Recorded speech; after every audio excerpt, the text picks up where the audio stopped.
Okay, thank you very much. It's so great to see so many folks here. And welcome. My name is Karen Jerger. I'm a representative of the League of Women Voters and part of the organizing committee for these events. This is the fourth and final forum that we have in this series with our intent of allowing the public to hear directly from candidates for local office on a range of topics that might be relevant to the position that they're seeking. So we're pleased, very pleased to have all of you here, especially in light of some information that I just got this evening from our county clerk, Sherry Daigle, who's here. And please do, during the break and et cetera, take advantage of Sherry's expertise. If you have questions about voting or the voting process, she would be happy to help you with those. But she did give me an interesting fact that nearly 40% of registered voters have already either voted or requested an absentee ballot. So maybe the rest of you are all here, I don't know. But if not, if there are still people out there that you know of who haven't yet voted or made up their mind, would still like some information but aren't able to come tonight or haven't been able to come to other forums, I'd like you to know that those video recordings that Sava is doing so professionally and the library is paying for and supporting, they are to be found on both the library website and the website of the Jackson Hole News and Guide. So they're easily available, they're high quality, they have a lot of information from other local races, and you might want to investigate those. Tonight's forums will all have to do with Town of Jackson, both mayor and town council. Before we begin, and both will be a similar format, I'd like to introduce just the people who are helping out with this. Zach Zimmerman from KHOL Community Radio will be the journalist that will be asking questions this evening. Virginia Adler from the League of Women Voters will be reading some of the questions that you may have submitted on 3x5 cards. Emma Dietrich in the back of the room, raise your hand, is the one who can give you a 3x5 card if you'd like to write a question, or pick up your 3x5 card and deliver it to Virginia to be considered as a question for the candidates. Another way that you can state your question is by coming to the mic, and I'll tell you when you have the opportunity to do that. So if you'd prefer to come to the mic and you have a very succinct question, not, we don't want to use our time for a lot of soapbox kinds of stuff, but if you have a question that you'd like to present in person, then we'd invite you to do that at the right time. Also, I don't want to neglect Dee Buckstaff, who will be the timer for the evening, and that's an awkward job, but an important one. So with that all underway, and let me just, I didn't mention, I feel like everyone knows by now, but these forums have been organized by a committee for many months now that consist of members of the League of Voters, representatives of Teton County Library, the Jackson Hole News and Guide, KHOL, and also with some participation and assistance from WyoFile, Planet Jackson Hole, and Wyoming Public Media. So thanks to everyone who's helped with that. We're going to begin with the mayor's race. Both Sara Flitner, who is our sitting mayor, and Pete Muldoon, who would like that position, are here. And they will each have 60 seconds for an opening statement. After that, we'll open it up to questions on a rotating basis, and I'll be able to indicate to you who will be asking the question. They'll have 90 seconds for a response to that. And then they'll be able to end with another wrap-up. Another thing that we've done is that they each have one of these little orange, we call them penalty flags. But if there is some time during the flow of this forum that they feel like they'd like to stop the conversation to either interject something, clarify something, or if they feel so moved, they can go off on a tangent. But whatever it is, they have one opportunity for 1 minute. So with that in mind, Are there any other questions from the audience or anything from my fellow members that I've forgotten to mention? Okay, so let's get started. And Pete, maybe we could start with you for an introduction. Sure. I'm Pete Muldoon. I'd like to thank Karen and Virginia and Zach and the League of Women Voters for putting this on, these forums, and the library. These are truly valuable forums for the community. And I'd like to thank Sara for being involved and for running a well-organized campaign. You've done a great job with it. Everyone's told me that campaigning was going to be a lot of work, and they were right, especially running a low-budget grassroots campaign like I am. I've done very little fundraising. You're not going to see my ads running in the news and guide, but don't mistake that for a lack of commitment to this community and to the position for which I'm running. All the work that's gone into this 6-month campaign has been worth it. This community is worth it. It's the only home I have. I can promise each and every one of you that I'm ready to work night and day for you and for this town to move us forward. I'm asking for your vote, and I promise I will not let you down.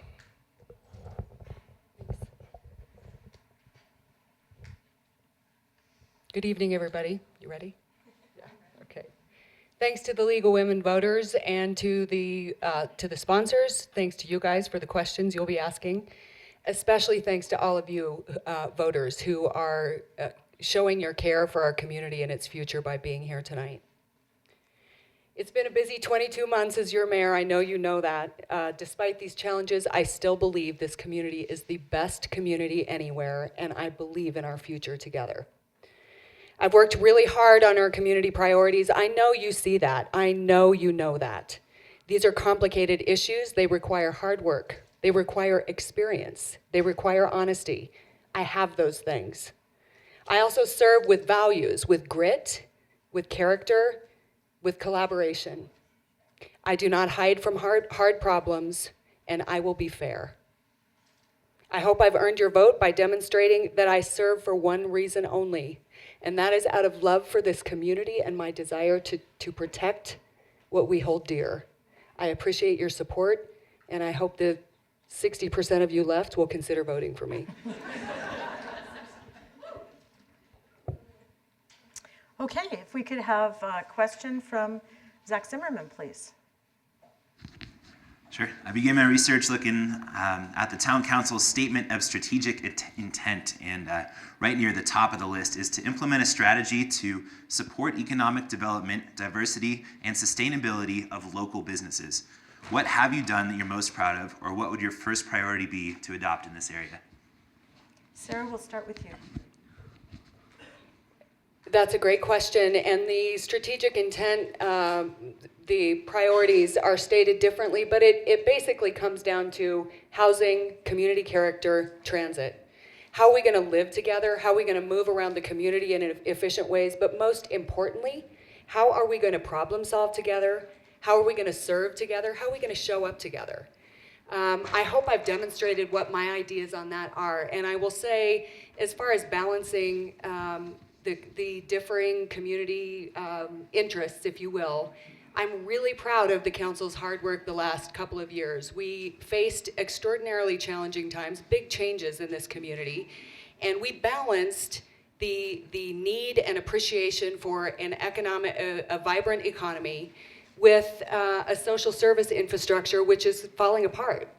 That includes housing, but guess what? It's not just housing. Our social service organizations are feeling extraordinary pressure. Highest substance abuse rates in the state of Wyoming, and guess what? Our state of Wyoming substance abuse rates are higher than the nation. Same with suicide, same with teen addiction. These are really real problems. We are working as a council to help address them by funding social services, but we're gonna need to work together with the leaders in this community who have put shoulder to the plow for 30, 40, 20 years. I've demonstrated an ability to collaborate. I've served on lots of these boards, and I'm gonna continue to work right alongside you until we solve these problems. The question is about the business community. I'd like to start by saying I'm a small business owner. The issues that affect small businesses are important to me. I started a business here in 2009, and it is my sole source of income, and it is my retirement plan. So making sure that our small businesses and our business community is functioning is very important to me. And I think that, I agree with Sarah, that housing is the biggest issue that our businesses face. It certainly is for me. We can't continue to grow our economy and our local businesses, and they can't be successful if we don't have a place for people to live, for our employees to live. We can talk about bringing them in from Star Valley and Victor and Driggs and farther away. But that flies in the face of what the comprehensive plan has committed us to doing, which is housing our local employees here in the valley, in the town, near where they work. The benefits of doing that are beyond just business. That is the key to our transportation, is getting people to live near where they work. It's the key to having a just community. And I think it's the most important thing, and it's a thing that I've been running my campaign on. This is my big issue, and I'll be working on it from day one. Okay.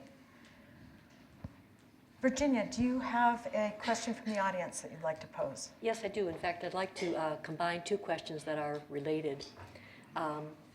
We test our homes for radon to make sure the indoor air is healthy. We test our water to make sure it's safe to drink. Given the increasing traffic congestion, should the town be monitoring its air quality? And a related question, what specific incentive and advocacy programs do you propose to substantially reduce personal automobile use in Teton County? Yeah, thanks. Yeah, I think we should be testing our air quality. And as far as transportation goes, I don't know if I'll get a chance to talk about this later, but we're at this inflection point, I think, with transportation nationally and locally, where we could be seeing huge reductions in the next 10 or 15 years in the number of single occupancy vehicle trips that we have. And it's probably the most important thing that we can do, is to reduce the demand side. It's not going to help us to build new roads because we'll fill them with new cars. It's not going to help our air quality around here to build new roads because new cars are just going to mean more pollution from vehicles. So there are a lot of things, and I hope that we can get to some of them later. I'm assuming we're going to be talking about transportation, but moving the town away from that kind of reliance is really important. I think that that bikes are a big part of that. Our peak traffic here is in summer, when it's extremely viable for most people to ride bikes around town, and not just for our local residents, but to market this as a way for tourists to come here to say, hey, you can come to Jackson, and it's a place where you can come and ride a bike, and you can see the whole town on a bike. That's a thing that I think a lot of people that are coming from cities and other parts of the country don't have an opportunity to do, and we could lead the country on this and get people more involved in riding on bikes. And I think that's going to make a big difference in reducing the number of single occupancy vehicle trips. Thanks for the question. The truth is, we're governed by the National Environmental Policy Act, and we do test for air quality. The Wyoming Department the Wyoming Environmental Quality Department was just here testing not only our water quality in certain tributaries around the county, but air quality as well. I thought the question was going a different way, and I hope we get a question about interior air quality and some problems we've had with tenants. And if anybody's listening, ask me that question. But to the transit question, it's a great one. And again, the council has been really forward-thinking in this area, and I hope we get to continue to make the progress we're making. I stand on the shoulders of a lot of people, friends of Pathways, Start Bus Board, former council members and mayors who saw fit to work towards an integrated transportation plan. And I will tell you this, I'm not a big one to toot my own horn, but this collaboration stuff, it works. Listening to what stands in the way of the solution that you're trying to forward. So I believe that one of the reasons we were able to pass the integrated transit plan for the first time, and it was gridlocked, let me just say that. We have adopted it. It's going to get cars off the road. We've already put more routes to neighboring communities serving our Victor Driggs, our neighboring working communities, and we have made the town routes more efficient.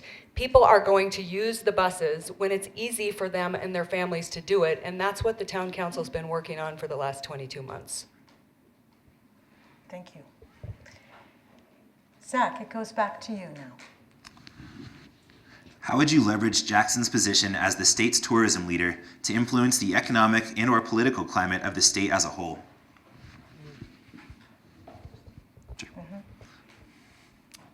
I love this question because it hits on my life's work. I'm a Wyoming resident. I grew up in northern Wyoming near a town, population 50, now 49, I'm told.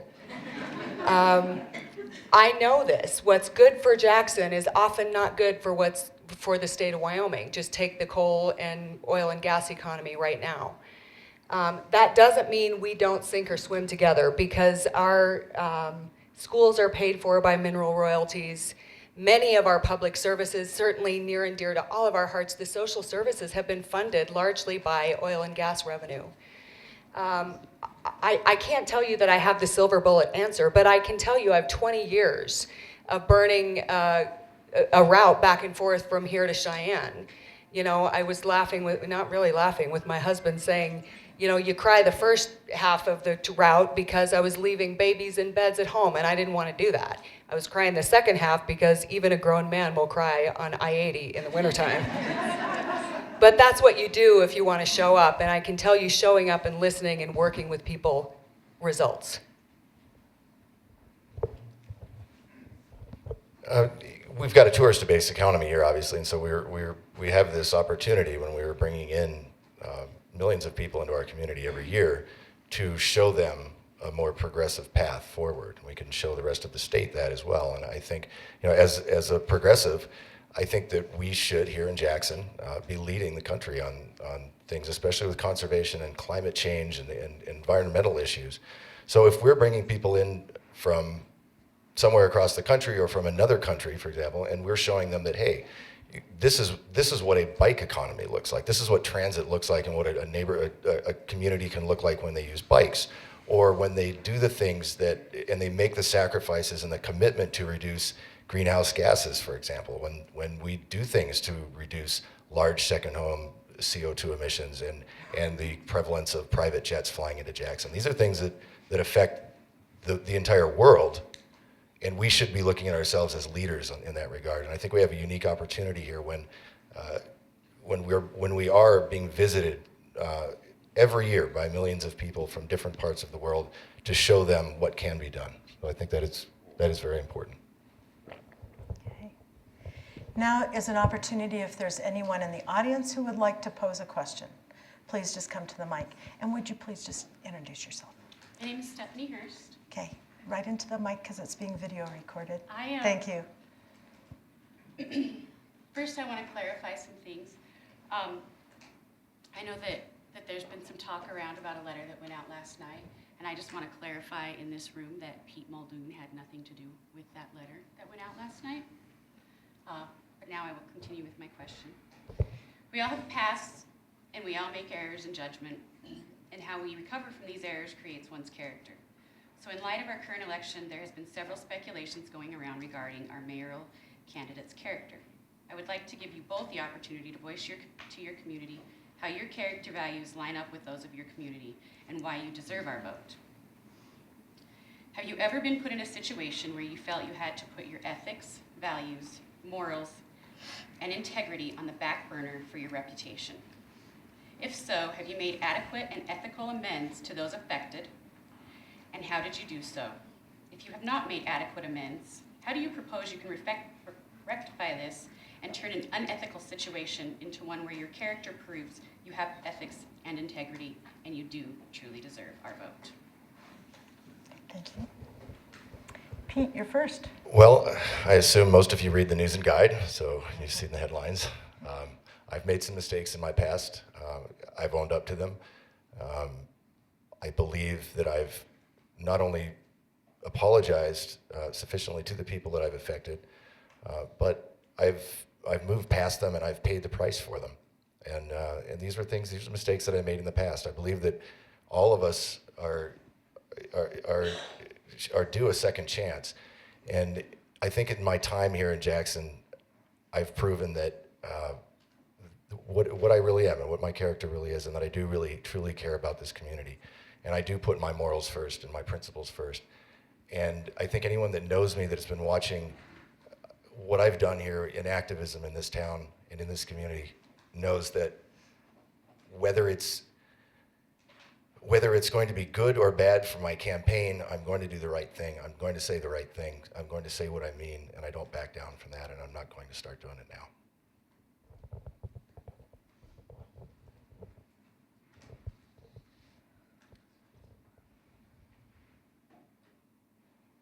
People often ask me these days if public service is worth it.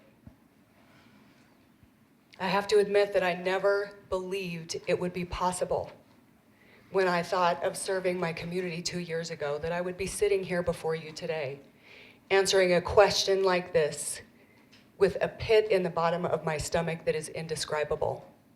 I have watched my community suffer. I have watched my family suffer. I have watched my friends suffer. Sorry, I'm a little emotional. We're better than this, Jackson. So I believe about values and morals. These are your values and morals that we represent. This is about you and what you deserve. You decide if I deserve a second chance or anyone else does. And you know what? I believe we all,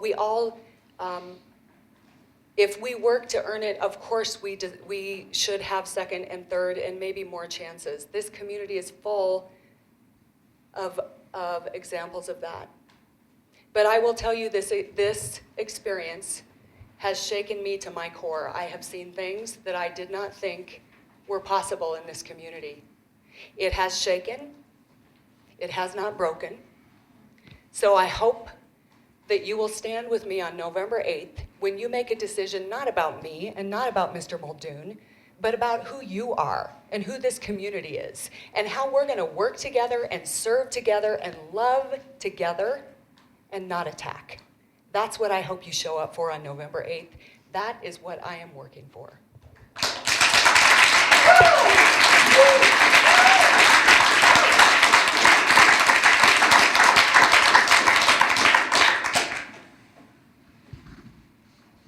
Thank you both. Zach, do you have another question? Sure. This is a complete change of gears. Yeah, I was going to say, maybe we all need just a moment of silence. The Latino population is an integral part of our community's working class. However, they are severely underrepresented in all aspects of local governance. What progress have you made? What progress have you made or actions will you take to ensure the Latino, Latina, and other underrepresented populations have their voices heard?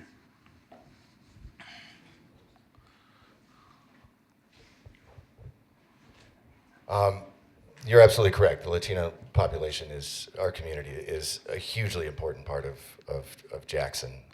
And I think all of our electeds should be representing that portion of our community, whether they can vote or not. It doesn't make any difference. They're humans just like the rest of us. They're here, they're working, they're great people. We should support them in every way. What I hear when I talk to my friends in the Latino community constantly is, we need housing, we need housing, we need housing. That's it. They don't really say anything else. That's the most important thing. There is food insecurity, there are other things, but none of those things, none of those problems can be solved if we can't provide housing for them here in this community. And as I've said, that's the most important thing. It is my number one issue. Housing and the things around it, like tenants' rights protections, which are also very important to, especially to members of our Latino community. And I'm going to be working tirelessly to make that happen. Thank you. Great question. I want to recognize the efforts of 122 of Rosie Reed. I can't help but notice you this week. Rosie was successful in a really important case to many in this room, ensuring legal legal residency for a Latina woman. And I just share that with you because it is possible. And I think we need to remember that we have incredible leadership, and through tenacity and skills, sometimes really incredible things can happen. Before that, and I see Mary Erickson, I want to recognize all of you, Mary. A couple of weeks, I guess a month or so ago, I convened with some others who are interested, and the town council shares this as a priority. A group of Latino leaders. We all know housing insecurity is a big problem for them, and for our working other ethnic groups. But the truth is, we don't have a mechanism to communicate with our Latino leaders and connect with them from their side of the street in terms of what their needs are. It has to do with school lunch programs, housing insecurity, different licenses, bank loans, for small businesses. There are many successful small businesses in the Latino community. I'm really excited about having the advice and expertise. We've already begun that work. We also met with the Mexican consulate last week. There are 2 or 3 new programs there we're exploring, but I would say there is a lot of positive progress coming on this front.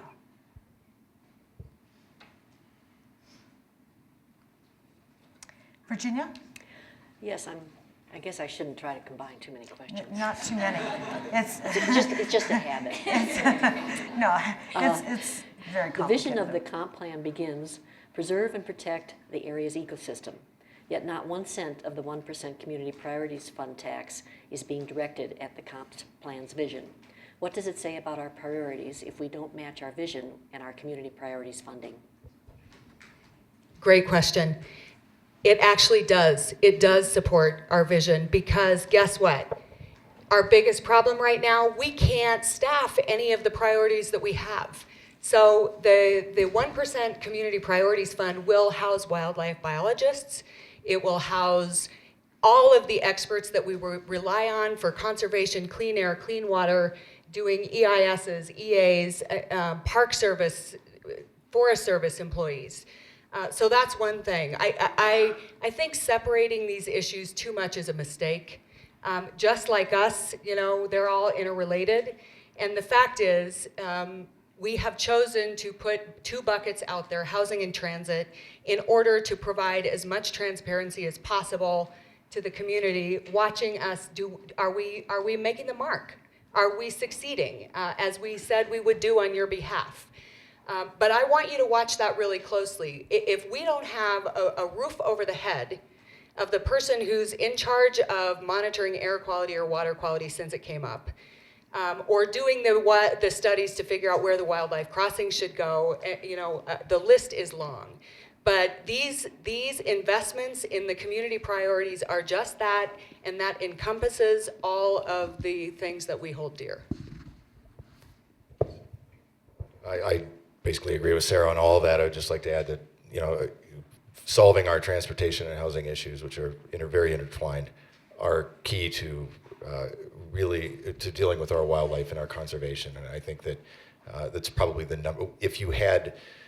If somebody said, here's a bunch of money, do something about the comp plan's vision in that area, those are probably the 2 big things you would do first. And so we can move forward with those. Okay. Is there anyone now who would like to come from the audience and ask a question?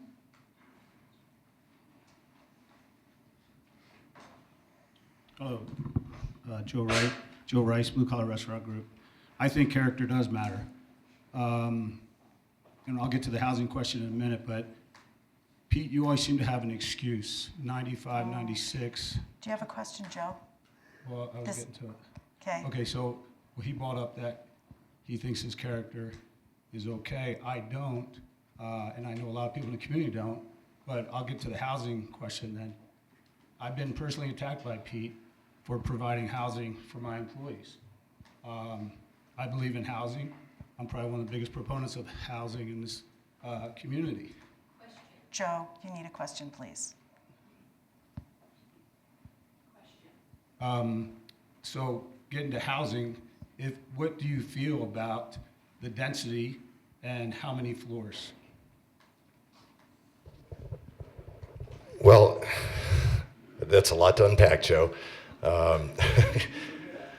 You're right. I would say that since you've accused me of personally attacking, I'll say I did not. You wrote an op-ed to the newspaper, and you put yourself out in the public. Me on Facebook. Okay. Okay, gentlemen. Okay, I'm sorry for that. That's okay. I'll stick with And, housing. and we can also pass on that question if No, you prefer. I'd like to answer it. As far as housing goes, we need increased density. I think everybody knows that. As far as going to 4 stories, I'm generally opposed to going to 4 stories in town. I would make exceptions if the right housing project came along, because I think it's important to house. We've got these conflicting issues with the comp plan. On the one hand, it says we're going to have height restrictions. On the other hand, it says we're going to house 65% of our residents here. We've got to we've got to resolve that problem. So I'm not opposed to going to 4 stories for things that work. As far as density goes, we're going to be looking, I think, in the next 10 or 15 years at really reduced rates of car ownership and auto ownership nationally and likely here, especially if we're leaders on this. And so our parking requirements are going to go down, and that can make our density go up. And so I think moving in that direction of reducing the number of cars that people own and the amount of single occupancy vehicle trips we have, and our reliance on that is going to be key and critical to getting affordable housing built. Same question about housing, 4 stories and density. Yeah? You all watched this drama unfold last year, about 250 hours by my count of public meetings.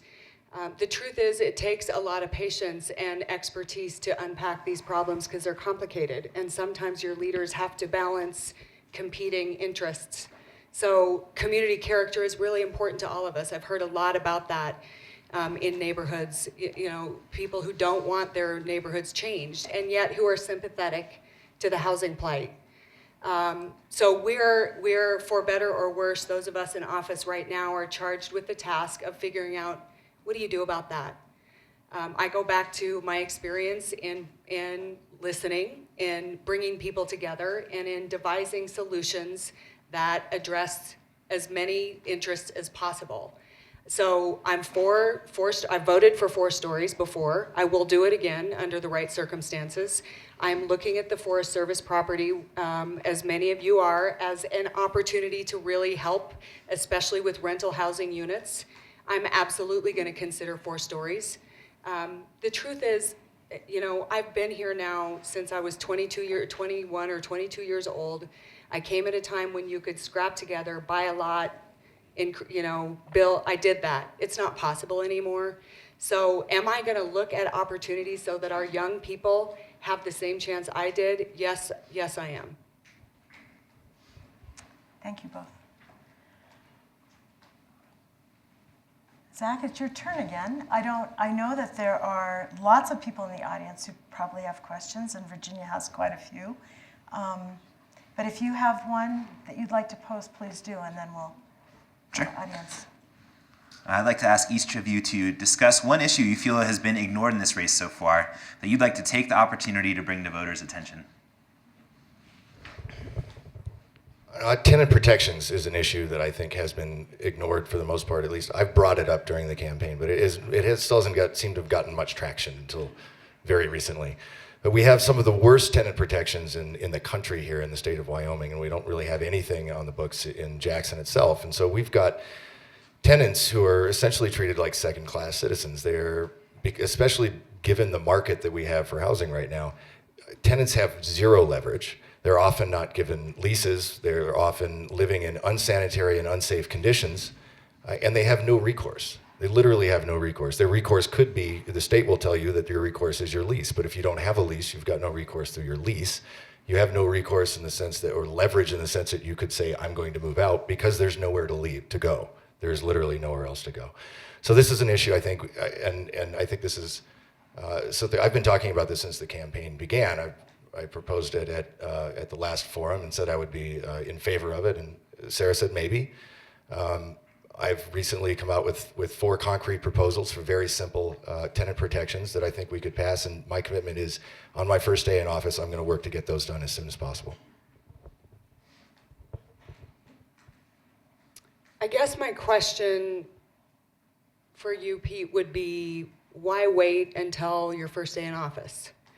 As I think about what I have done both in office and before I was in office, and I'll be honest, it's a full-time job. I have another full-time job. I'm a parent. There are no excuses, but running this town takes considerable energy and respect and consideration of all of your input. That aside, I still have managed in the last several months to convene with 3 different groups of people who have expertise on tenant protection. People, frankly, outside of our legal department, though, we have just charged Audrey Cohen-Davis, our attorney, to research and investigate what other communities have done, resort communities our size. So I guess, I would just say to you, I know these issues are challenging and complicated, and you're impatient, and some of you are hurting, and you need answers now. We are working to give them to you as fast as possible. You know you don't build your own single-family home overnight, and we certainly don't solve the housing crisis in Jackson overnight. We don't do that with tenant protections either. But we are working on your behalf. I hear what you're saying. I agree with your values and your priorities. And I promise you, this is a wholehearted community. And I know when we set those priorities together, we always cross the finish line. Pete, you're welcome to use that right now. and then I am gonna ask a follow-up question. So please go ahead. Hopefully I'm not wasting this on answering the follow-up question you're about to ask. That's fine. I mean, Sarah, to answer your question, why wait? I haven't waited. I've been talking about this for a long time. I came to council meetings and I've talked about the need for these kinds of renter protections and the help that we need for our homeless in Jackson. And I got nowhere. And to be honest, that is why I'm running. I've had a full-time job too. I run a company. I'm going to be taking time off from that. I'm going to be doing this full time, but I don't view that as a reason. I've done the research. I went and it didn't take long. I went and I looked up what a lot of other municipalities are doing for their tenant protections. I looked at the state statutes. I did the research and I proposed something. And I think that we could move on it now. And the only thing that's holding me back, frankly, is that I'm not in office. Okay, Sarah, you'd like to also use your challenge? I guess this is something that matters a lot to all of us, so we're going to spend a few minutes talking about it. The only proposal that I am really aware of that has been proposed is the camping in the streets, and I did not support that, and I don't support that. I think our working residents deserve safe, year-round, warm, habitable housing, and that's what I'm going to work for. I am looking at a room full of leaders. I recognize 90% of you, most of you from your service on boards, in community problem solving, serving the interests that are important to you. You are not waiting for me to ask you. You are not waiting to run for office or be elected. You are making our community great because actions speak your words and values. That's what I hope you've seen from me. 9 nonprofit boards I've served on or volunteered for over the years. That's given me not only the expertise to run public meetings, but the heart and the understanding for what really affects this community. Thank you both for covering that in depth, or as in depth as we want to get to tonight. But I am going to ask Zach to please repeat your question, but direct it at Sarah this time, because Pete's response led to this interesting dialogue, and it's possible that Sarah will have a much different response to that. And then I'm going to allow you guys to use your cards again in case you want a dialogue on Sarah's issue, okay? Can you discuss one issue you feel has been ignored in this race so far that you'd like to take the opportunity to bring to voters' attention? I honestly don't see a lot of things being ignored. I hear us all talking about the same priorities, things that we really care about and things that are important, including those highlighted in the discussion we just had. We know it's about housing. We know it's about transit. We know it's about preserving Jackson as the place we love and hold dear today. All right, and what does that look like, and how do we do that when more people discover Jackson and there's more pressure on our scarce resource?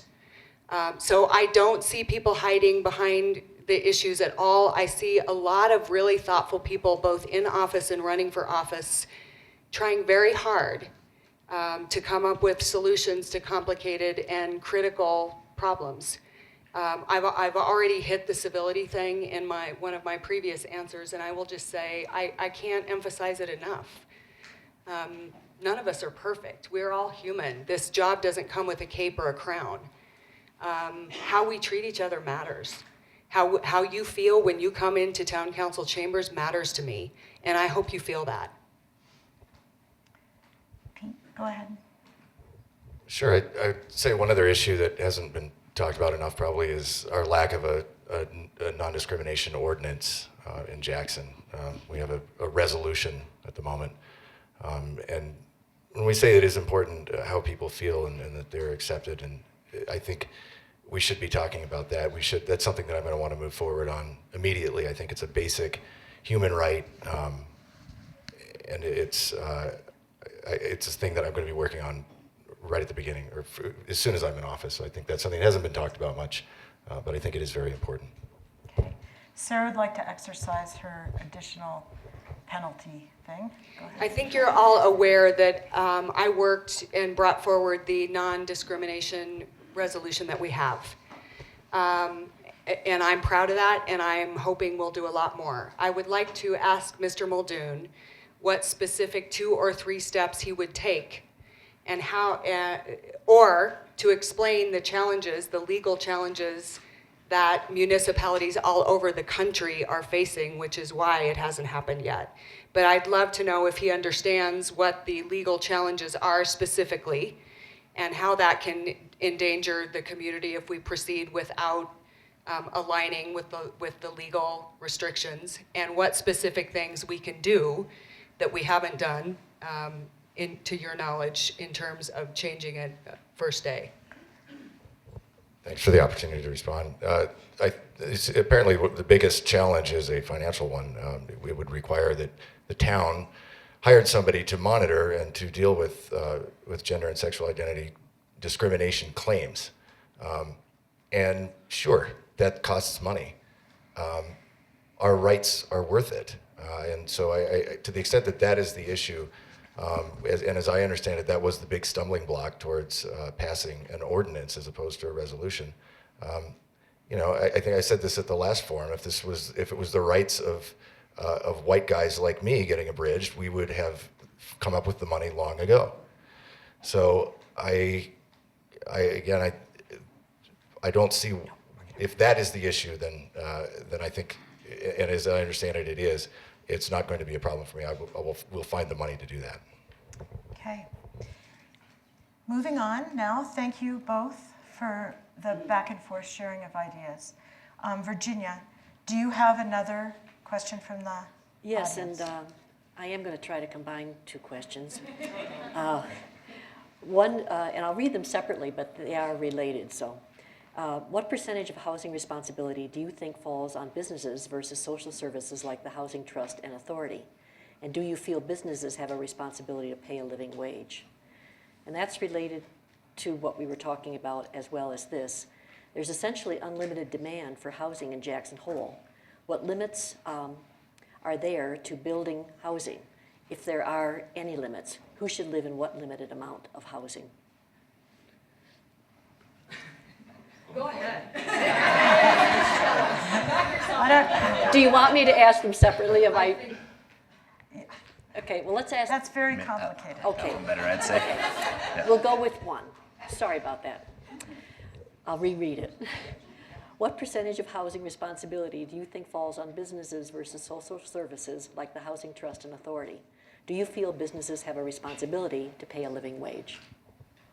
Well, I think our community has a responsibility to house the people that work here. I don't think we should be saying it's the businesses or it's these services, or it says different segments of our economy are contributing more to our housing crisis. There are different, it's not just businesses, it's what kind of businesses are we talking about? We look at a hotel that's employing 200 low-wage workers who are making Wyoming minimum wage, which is virtually nothing here.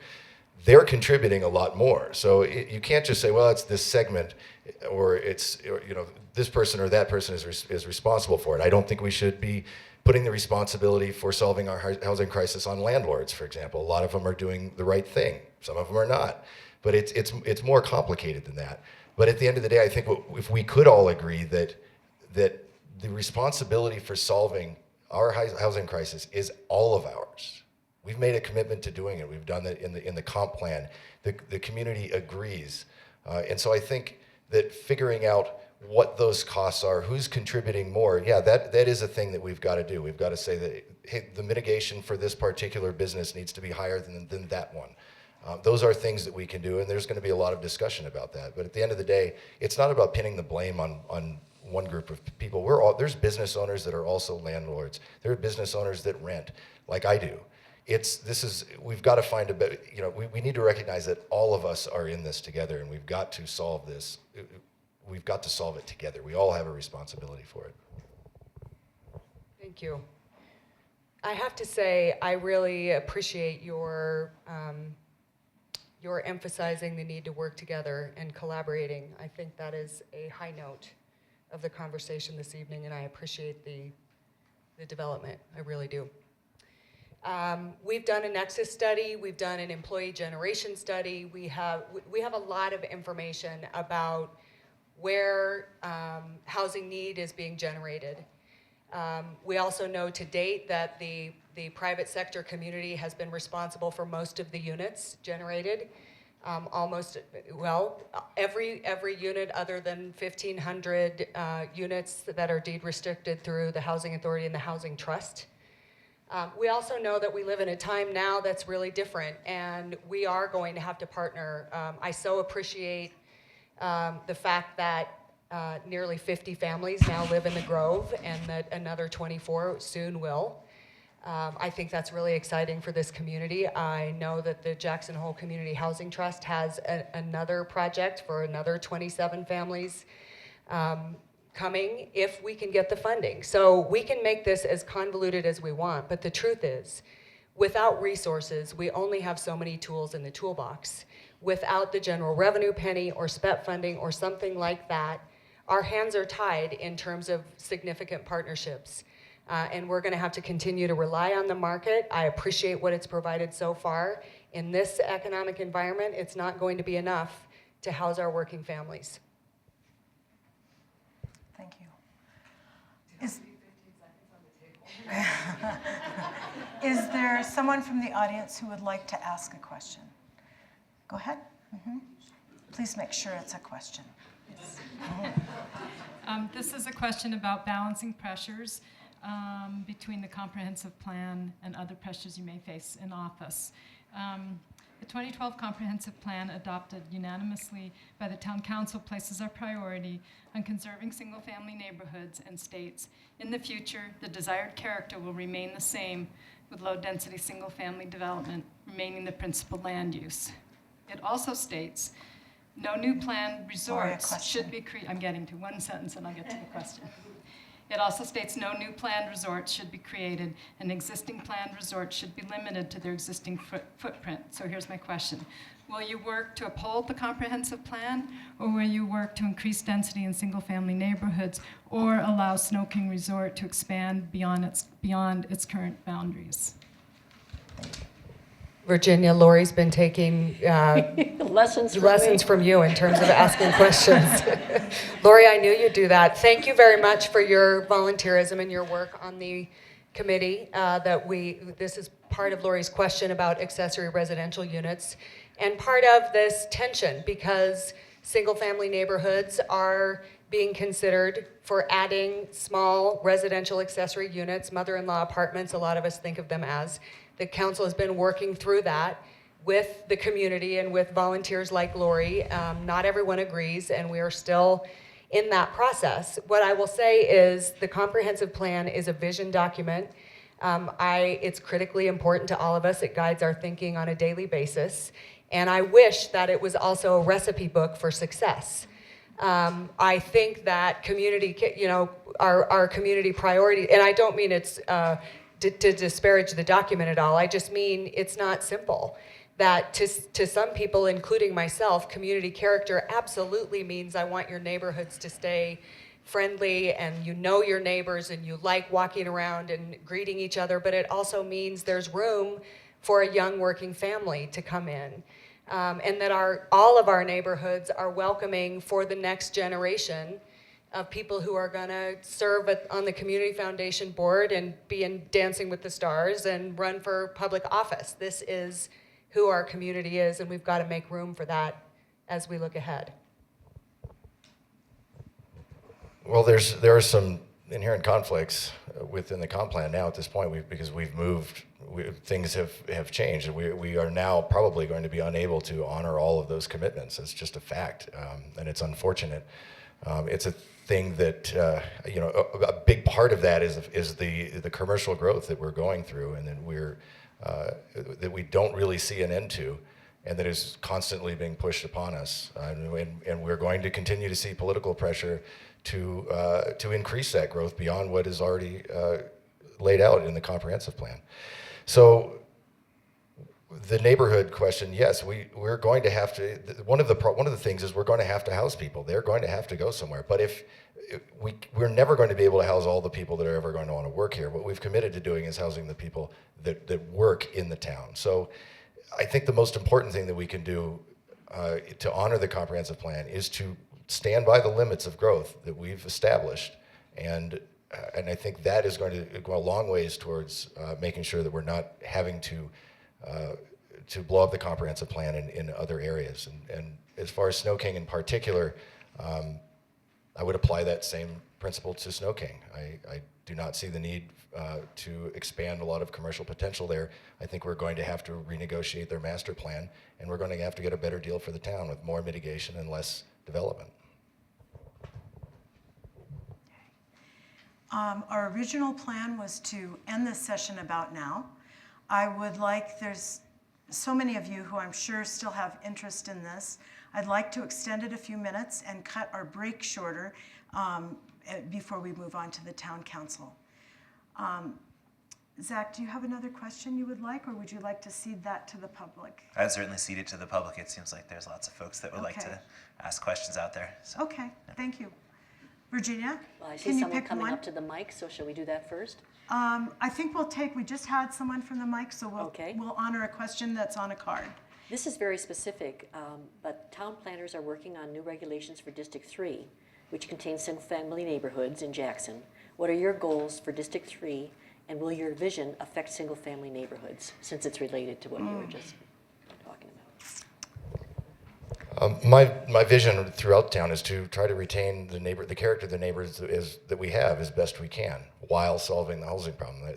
The specifics on how to do that are going to be very difficult. That is going to be a fight that is going to go on. We've seen D2 go on now for forever, it seems like. That is going to be a lot more contentious.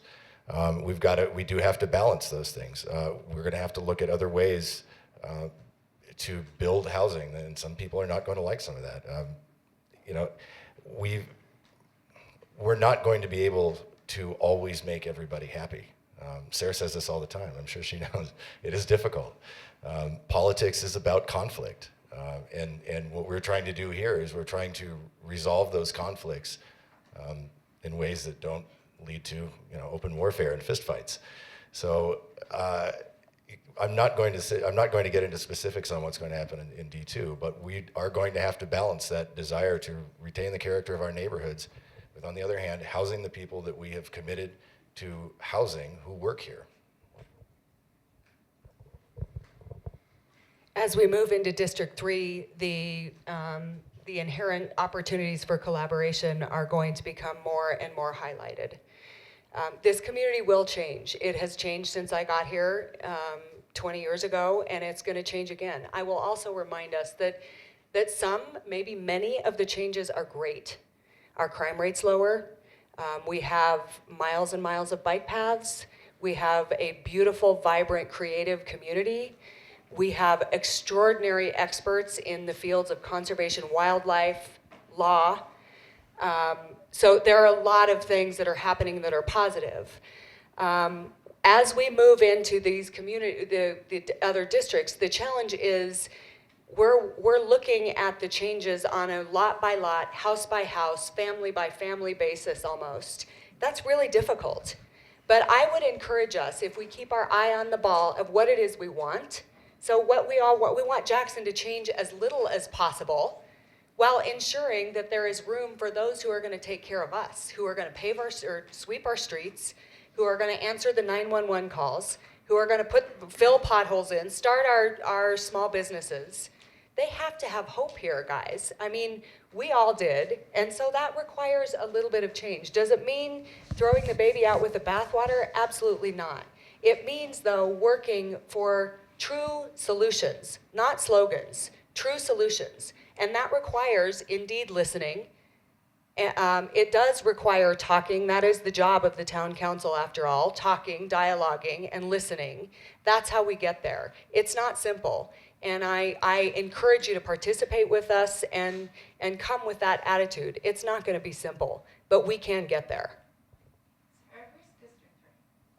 District 3 and 4 and 5. So we have just done the downtown area, and we're now moving into East Jackson, West Jackson, Mid-East Jackson, Midwest Jackson, so everywhere else. Good question. That was my college roommate. She did all of my algebra. It's true. So I answered with words, not numbers. Okay, I'm sure there are many more questions that folks have, and I would encourage you to try to contact the candidates when you can and speak with them about their positions one-on-one. I'm sorry that we can't entertain all of your questions for these two candidates this evening, but we do have a whole nother forum to attend to. So at this point, I'm going to ask, please, that we do our concluding remarks. Go ahead. Sarah started, Pete started before. So Pete, if you'd like Sarah to do it, that's how it sort of falls out. Thank you. Thanks. Thanks again for your questions. Thank you so much, Karen, for many, many years of your service in this way to our community. We really appreciate it. In the 22 months I've been in office, we have funded and are fixing a landslide. We've broken gridlock on a transportation plan and taken significant steps for housing. We've passed a non-discrimination ordinance, grappled thoughtfully, I will say, with the land development regulations as you've just heard us discussing. And according to a local housing expert, you've seen more results in that area than at any time in our community's history. We are making great progress. We will not achieve the vision we have by attacking each other. Slogans are not solutions, and the fact is, it's only through listening and talking to one another that we will develop the solutions that will allow us to meet the vision of our future. I have a passion for civility and for open problem solving. I hope you've seen that. I hope I've earned your respect and your support through demonstrating that it is possible. I know it works. I'm willing to serve with honesty and with care and with love for my community. I would appreciate your vote. Thanks for coming tonight. I'd like to say something real quick on civility. I want to thank Sarah for being here and I guess what I want to try to say is that I've had my personal life all over the pages of the newspaper during this campaign, and I want to be sure that everyone in this room knows that I don't in any way believe that Sarah has anything to do with that. I want to be really clear about that. I've never said that to anybody, and I don't believe that that's true, and I hope that nobody believes that. There are people that, other people in the community have things that they say, that it doesn't mean that it's coming from one of the candidates. I emailed Sarah weeks ago promising I would stick to the issues, and that I would talk about issues, and I would look at, that I wanted to deal with issues and solutions and things that are relevant to the public. I've done that. I've kept my commitment. I believe Sarah has too. So I really hope that we can move beyond that. But Jackson's facing a choice. The path that we're currently on leads to less housing for our workforce, and our community becoming a resort filled with empty second homes that are for the wealthy but nowhere for us to live. So I think we're at this. We have this choice now for a different future, a future that includes our friends and our families, where the relationships that we've all built over the years aren't torn apart because someone has to leave. I had 2 texts this morning from people I've known for 15 years. One of them was sleeping on a floor last night, and she's leaving town. She's a nurse, she's given up. And somebody else who's going to move in 6 months. This is not the future that I want. These are my friends. I don't have a community elsewhere. I don't have friends in other parts of the country. This is my home. So it's important to me to do this. We're going to have to make some tough decisions. I'm going to work full time for you, and I ask for your vote on November 8th. Please please thank these guys.